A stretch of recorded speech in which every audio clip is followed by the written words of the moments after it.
Family means everything to Leon and Nina Merrick.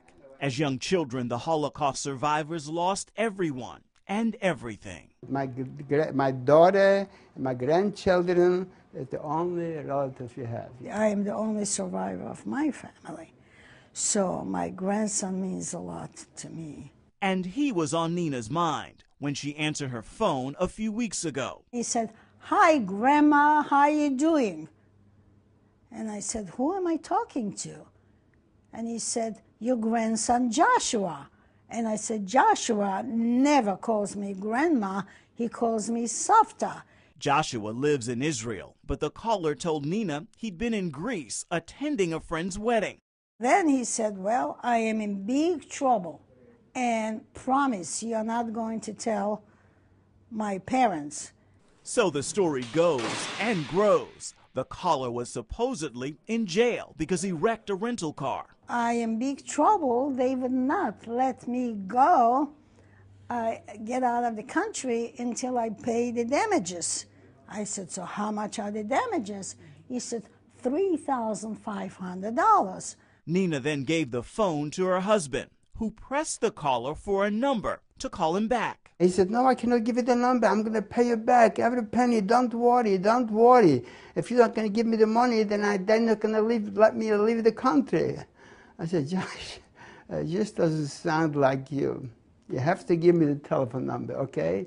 Let me think, and maybe I have to talk to somebody."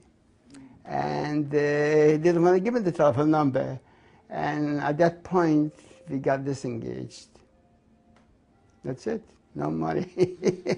Leon then called his grandson, who was safe in Israel. To be able to exploit seniors and their love for their grandchildren is about as low as it comes.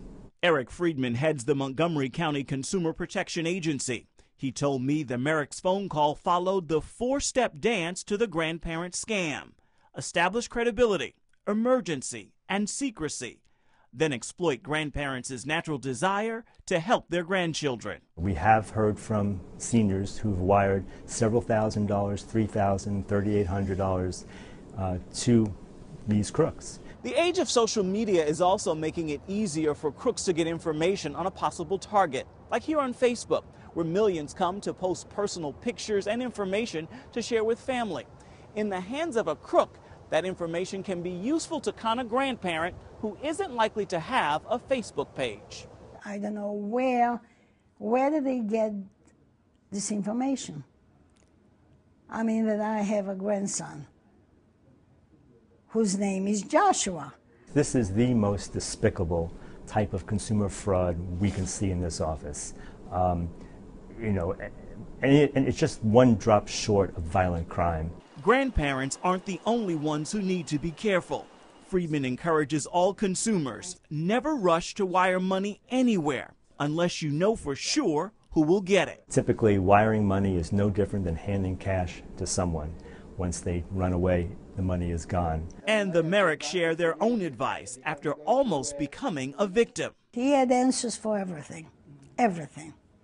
But it is important for people to ask questions, personal questions, to make sure that this is their loved ones.